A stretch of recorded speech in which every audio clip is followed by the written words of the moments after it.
Darshan English. நாம் இன்று gerund என்ற வார்த்தையை பற்றி பார்ப்போம்.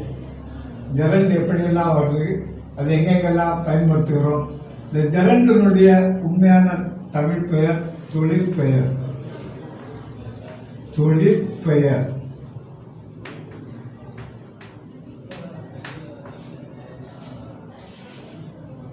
அதாவது ஓடுதல், விளையாடுதல், படித்தல், இப்படிலாம் சொல்றாங்க. தொழிற்பெயர் தமிழ்ல அதுதான் ஜெரண்ட். இதை என்ன சொல்லுவாங்கன்னா ஆங்கிலத்தில் வெர்பல் நவுன். ஏன்னா இது பாதி வெர்பாவும் ஆக்ட் பண்ணும், பாதி நவுனாவும் ஆக்ட் பண்ணும். அதனால it is called verbal noun. இப்ப பாருங்க, அதாவது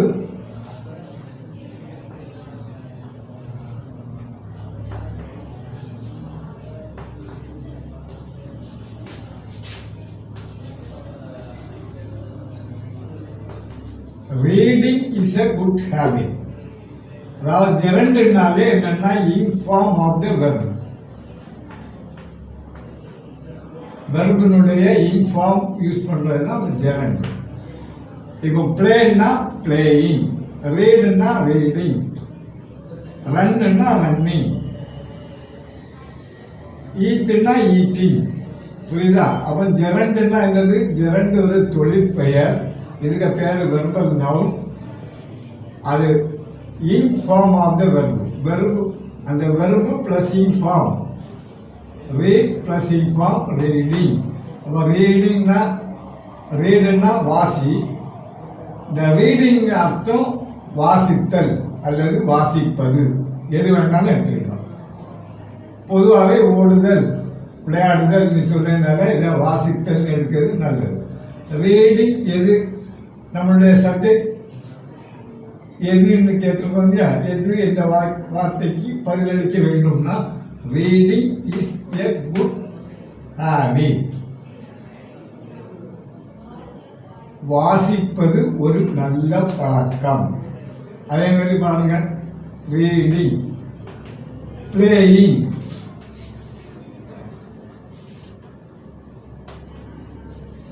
பிளேயிங்னா விளையாடுவது. இப்போ பிளேயிங் கிரிக்கெட்,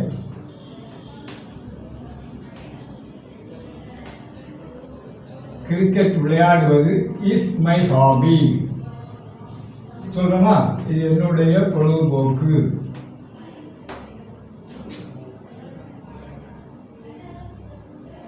அதே மாதிரி இப்போ பாருங்க, asking question is easy. Asking questions.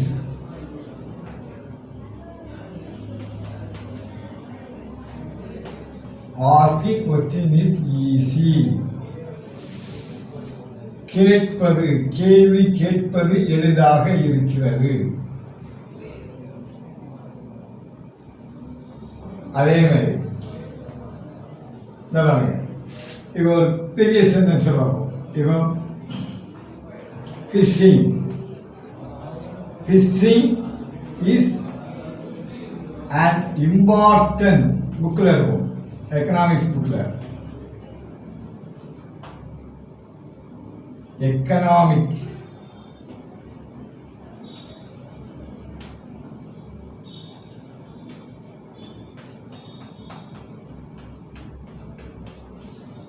எப்படி மீன் பிடித்தல் ஒரு எக்கனாமிக் ஆக்டிவிட்டி, முக்கியமான எக்கனாமிக் பொருளாதார செயல்பாடு. சரியா? அப்போ பார்த்தீங்கன்னா ரீடிங், பிளேயிங், ஆஸ்கிங், ஃபிஷிங், இந்த மாதிரி வர்றது என்னது? இதுதான் ஜெரண்ட்ங்கிறது. வெர்பு கூடால இன்ஃபார்மை சேர்க்கணும். வெர்பு கூடால இன்ஃபார்மை சேர்த்தா என்ன வரும்? ஜெரண்ட் வரும். இதனுடைய பெயர் தொழிற்பெயர் தமிழ்ல.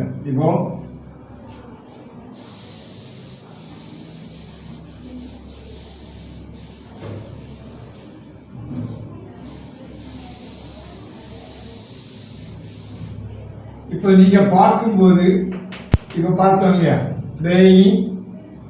Playing is a is my hobby. இப்போ இதுல இது என்னது? பிளேயிங் ஜெரண்ட் தான். ஆனால் அந்த இடத்துல என்ன வருது? சப்ஜெக்ட் ஆகுது. எதுன்னு கேட்கணும் இல்லையா? Playing is my hobby. விளையாடுவது என்னுடைய பொழுதுபோக்கு. இப்போ இது சப்ஜெக்ட் ஆகுது. இப்போ ரெண்டாவது இப்போ பாருங்க, எந்த சென்டென்ஸ் பாருங்க. I like gambling.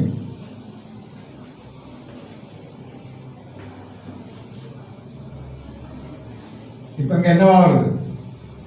ஆப்ஜெக்ட் ஆகுது. ஏன் ஆப்ஜெக்ட்? இதை பேசி பண்ணுங்க. கேம்பிளிங் இஸ் லைக் பை மீன். அப்போ இது என்னது? ஆப்ஜெக்ட். இனி அதே மாதிரி இப்போ பாருங்க, சீயிங் இஸ் பிலீவிங்.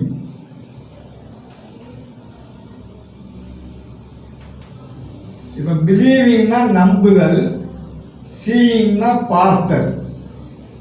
இவன் பாருங்க, இது சப்ஜெக்ட், இது காம்ப்ளிமெண்ட். பொதுவாக பி வர்புக்கு பின்னாடி வரக்கூடியது எல்லாமே காம்ப்ளிமெண்டாக தான் இருக்குது. அதை ஞாபகம் வச்சுக்கணும். Seeing is believing. பார்ப்பது நம்புவது ஆகும். அது பாருங்க, சப்ஜெக்டாக வருது எப்படி, அது ஆப்ஜெக்டாக எப்படி வருது, அது எப்படி காம்ப்ளிமெண்டாக வருதுங்கிறது தெரியும். சரியா? இப்போ ஜெரண்ட்னா தெரியும். Ing form of the verb. Ing form of the verb. இப்போ அதே மாதிரி ஒரு adjective plus preposition plus ing form. இந்த இன்ஃபார்ம் அது எப்படி வருது பாருங்க. இந்த பாருங்க, இப்போ ஹீ இஸ் இந்த ஒரு இது பாருங்க, capable of.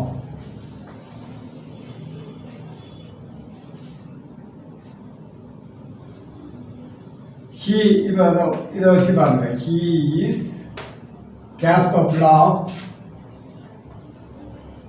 completing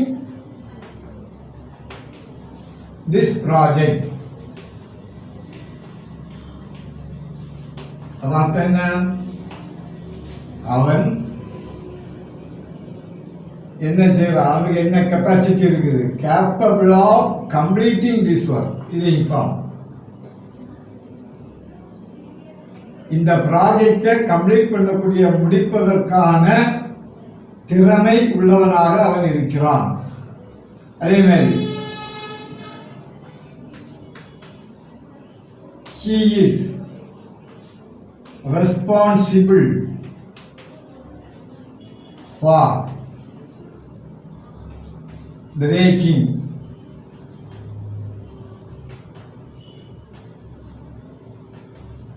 the glass. என்ன தமிழராக உடைச்சிட்டான். அவன் he is responsible for breaking. அவன் இது ஒரு adjective, இது ஒரு preposition, இது இன்ஃபார்ம். இது கொஞ்சம் நிறைய வரும். அதாவது ஆங்கிலத்தில் இந்த மாதிரி இது இந்த preposition மாறியும் வரும். இவன் பாருங்க, he is interested.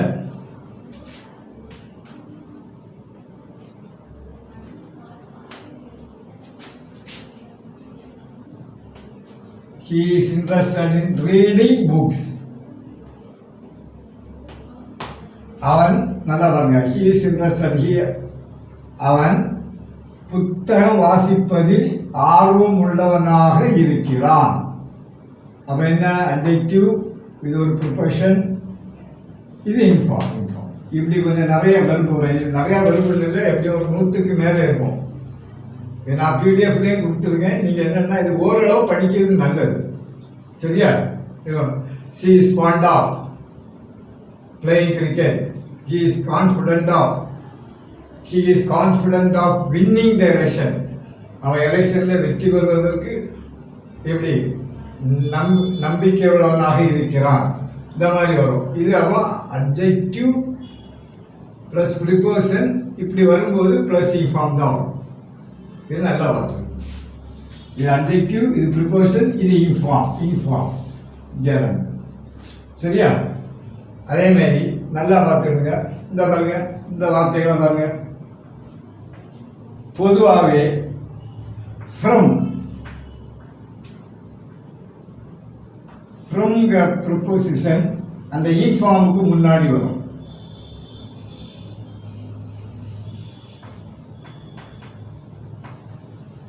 எப்படின்னா இந்த வார்த்தைகள் நல்லா பார்த்துக்கணும். dissuade, abstain, prevent, preserve, prohibit. இந்த மாதிரி அதாவது இந்த வார்த்தைகளுக்கெல்லாம் என்னன்னா பொதுவாக தடுன்னு மீனிங் இருக்கும். தடு தடு தடு என்ற அர்த்தத்தில் அல்லது தடு என்ற அர்த்தத்தை தாங்கி வரக்கூடிய வினை சொற்களுக்கு பின்பு from plus inform. For example பாருங்க, he is prohibited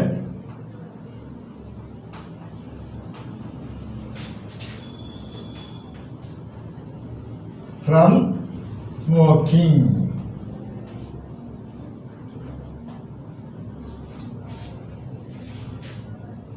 Your smoking is dangerous னு சொல்றோம். அது ஜெரண்டனுடைய அமைப்பு. இது he is prohibited from smoking. எழுதி போட்டிருக்கும் தெரியுமா? he is வேண்டாம். you are prohibited from smoking. புகைப்பிடிப்பதிலிருந்து தடுக்கப்படுகிறீர்கள். சரியா? அதே மாதிரி தான் he is prevented from going there. அங்கு போவதிலிருந்து அவன் தடுக்கப்படுகிறான். they are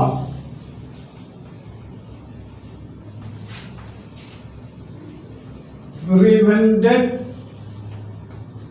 from going there.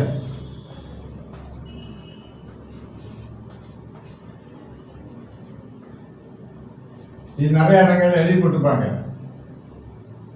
prohibited from smoking, prohibited from going, prohibited from crossing the track. You are prohibited from crossing the track. Railway line cross பண்ணுறது பெரிய danger, ஒன்றும் இல்லை, அது சட்டப்படி குற்றமாகும். அதேமாரி சில இடங்களில் இப்போ கடலில் சில ஆபத்தான பகுதி இருக்கும், சில அருவிகளில் ஆபத்தான இடங்கள் இருக்கும். அந்த இடங்கள்ல என்ன எழுதி போட்டுவாங்க, you are prevented from going there. அங்கு போவதிலிருந்து தடுக்கப்படுகிறீர்கள். இந்த வார்த்தை பாருங்க, vegetable preserve. Vegetables are preserve from decaying. அழுகுவதிலிருந்து பாதுகாக்கப்படுகிறது.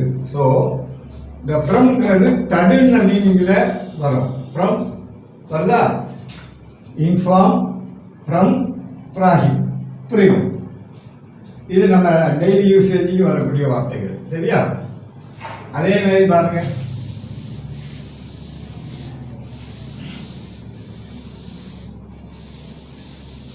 அதே மாதிரி இவ்வளோ வார்த்தைகளை பாருங்க. இப்போ எப்படின்னா, இப்போ for example I go to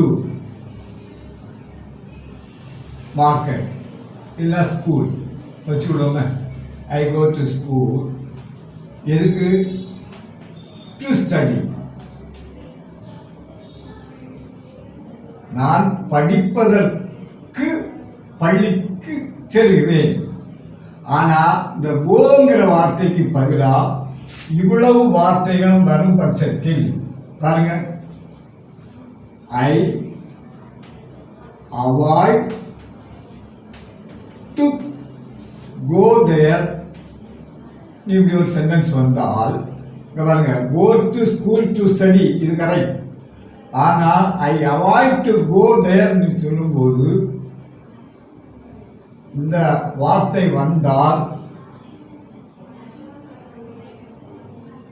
inform தான் எழுதணும். ஐ அவாய்ட், இதுக்கு என்ன இன்ஃபார்ம்? கோகு, going. I avoid going there. அதே மாதிரி பாருங்க, இப்போ எழுதி போட்டுப்பாங்கல்ல, அவாய்ட் யூசிங்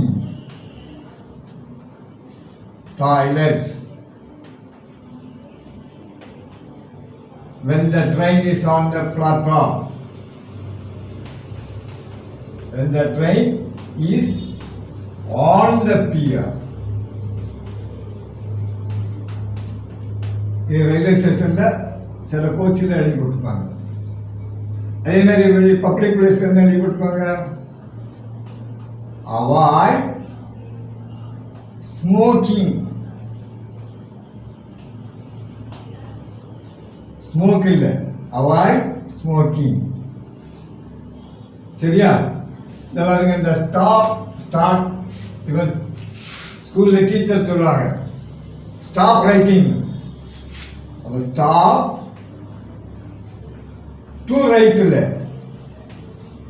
ஸ்டாப் டு ரைட்னா என்னது? தப்பு. ஸ்டாப் ரைட்டிங், எழுதுவதை நிறுத்து. அதே மாதிரி முதல்ல கமெண்ட் சொல்லுவாங்க ஸ்டார்ட் ரைட்டிங் தாங்க, என்ன? எழுதுவதை தொடங்கு.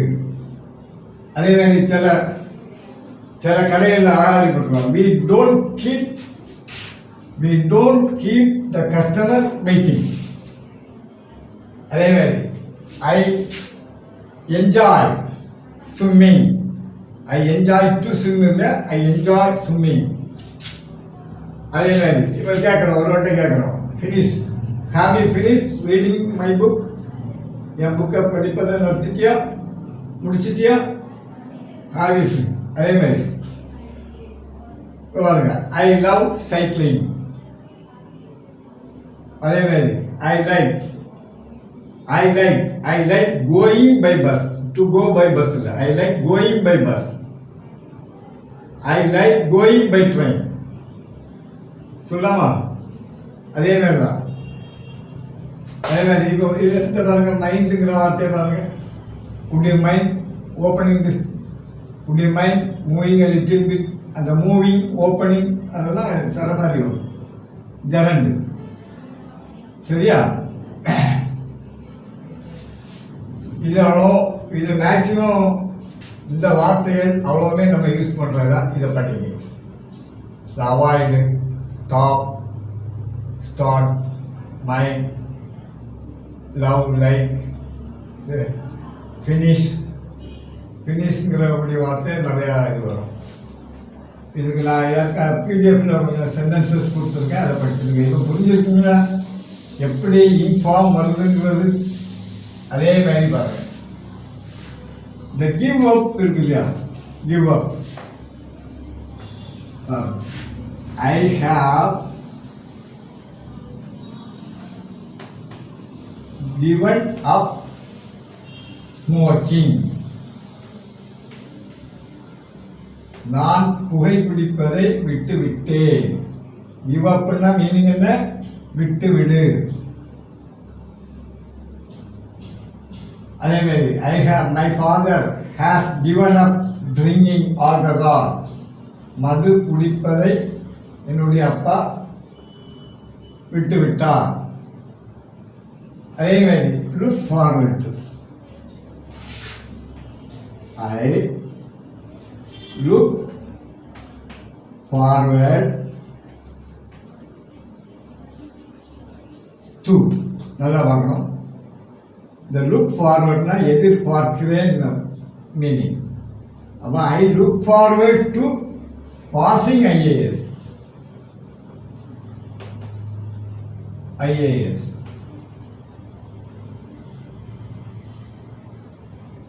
டு பாஸ் இல்லை, பாசிங். அதே மாதிரி புட் ஆஃப்னா தள்ளி போடு.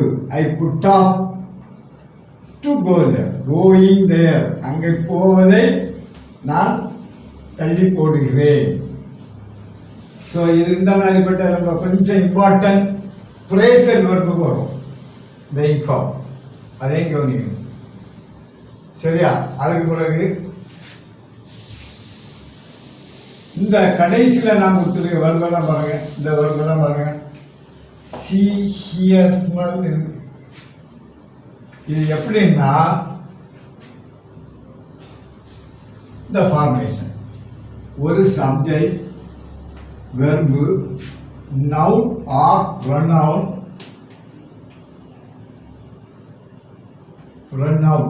ப்ரொபோஷனில் ப்ளஸ் ப்ரெசன்ட் பார்ட்டிசிபிள், அதாவது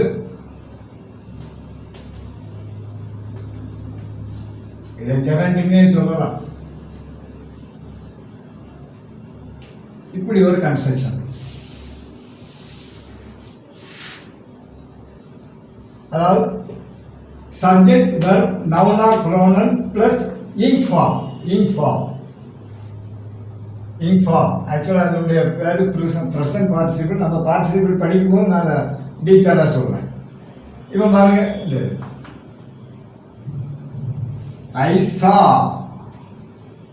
I saw her pronoun carrying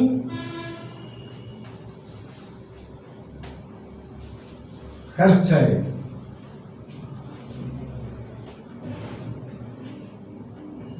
பாருங்க, நான் பார்த்தேன்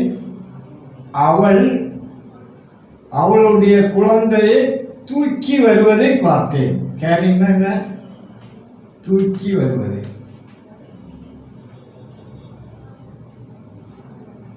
இது ஒரு நல்ல பேட்டர்ன். இதுக்கு நீங்க என்ன இருக்குல்ல, இந்த வெர்பு சி ஹியர் ஸ்மெல், அந்த ஃபார்முக்கு இந்த வெர்பு அவ்வளோ, இந்த ஃபார்மேஷனு, அதுக்கப்புறம் இந்த பிரேசர் வெர்பு இவ்வளோ. பிரேசர் வெர்பு என்ன கொஞ்சம் வரும். அதே மாதிரி இந்த ஃபார்முக்கு இந்த வெர்பு அவ்வளோ. இப்போ பாருங்க,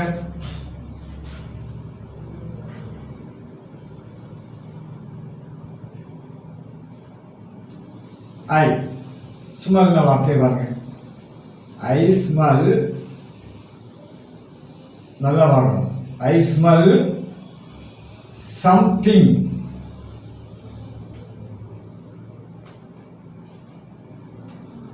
Something burning in the kitchen. நம்ம சொல்றோமா அடிக்கடி,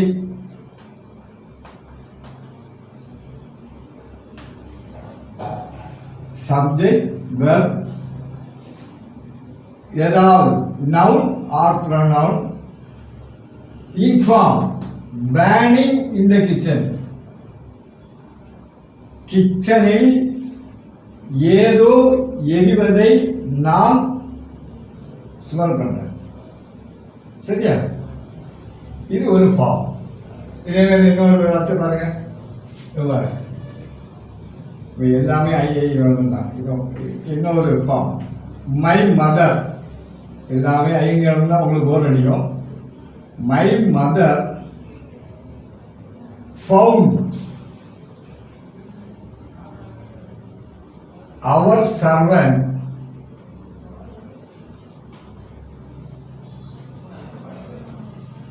stealing. formation correct ஆகுதா? my mother subject, இந்த verb found past tense ல foundங்கிறத past tense ல யூஸ் பண்ணிருக்கேன். our servant stealing some rice. பாருங்க, இது எவ்வளோ அழகான சென்டென்ஸ். என்னுடைய அம்மா என்னுடைய வீட்டு வேலைக்காரர் கொஞ்சம் அரிசியை திருடுவதை கண்டார்கள். அதே மாதிரி பாருங்க, இன்னொரு இது போட்டா நிறைய வார்த்தைகள் போடலாம், அது ஈஸியா இருக்கும். அதே மாதிரி ஐ ஃபெல், நான் உணர்ந்தேன். ஐ fell somebody, SOME, somebody, noun or pronoun, ஏதோ ஒரு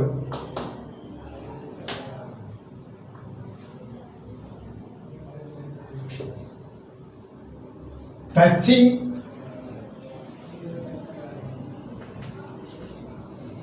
மை ஹெட். யாரோ என்னுடைய தலையை தொடுவதாக நான் உணர்ந்தேன். ஸோ இதான் இந்த பேட்டர்னுக்கு இந்த வார்த்தைகள் என்ன ஃபார்ம்ல வரும் பார்த்தீங்களா? ஆக இதுதான் ரொம்ப ரொம்ப சிம்பிளாக தான் இருக்கும் படிக்கிறது. ரொம்ப இன்ட்ரெஸ்டிங்காகவும் இருக்கும், சிம்பிளாகவும் இருக்கும். அது கொஞ்சம் ஃபைன் பண்ணும். இது நீங்கள் என்னென்னா இந்த வெறுப்புகள்னா நீங்கள் உருவாக்கணும்னு கிடையாது. அதாவது எழுதும் போது இதில் உள்ள முக்கியமான வார்த்தைகள் நீங்கள் ஸ்டார்ட், ஸ்டாஃபு, அந்த லவ், லைக், கீப், ப்ரிஃபர். இப்போ பாருங்க, ப்ரிஃபர்னு I prefer reading novels. I remember, I miss, yesterday, I missed seeing him. அதான் நான் நேற்று அவனை பார்க்க தவற விட்டுட்டேங்கிறது. அவன் ஐ மிஸ்டுங்கிற வார்த்தை வருது. ஐ மிஸ்டுங்கிற வார்த்தை வரும்போது உடனே நமக்கு என்ன பண்ணணும்? I missed seeing him. நான் அவனை பார்க்க தவறிட்டேன். எவ்வளவு notice. I noticed. I noticed the bus. அப்ப என்ன வர நீங்களே சொல்லுங்க. ஐ நோட்டீஸ் த பஸ். பஸ் வருவதை நான் கவனித்தேன். அதான் என்னுடைய வாக்கியம். அப்போ பஸ் பேருந்து வருவதை நான் கவனித்தேன். வருவதைங்கிறது அப்போ என்ன வரணும்? இல்லை என்ன வரும் சொல்லுங்க பாப்போம். கரெக்டாக சொல்லுங்க. கம்மிங். கரெக்ட், வெரி குட், நல்லா சொன்னீங்க. சரியா? I notice the bus coming. ஏன்னா நோட்டீஸ்ங்கிற வார்த்தை இதில் வருது. இந்த பஸ்ஸுங்கிறது நவுன் வந்தாச்சு. I subject, verb, noun or pronoun plus ing form, present participle or gerund ஏதாவது இருக்கும். ஆனால் இன்ஃபார்மில் தான் இருக்கும். இப்போ புரியுதா? இதே மாதிரி கொஞ்சம் கொஞ்சம் தயவு செய்து ரொம்ப ஈஸியாக தான் இருக்கும்.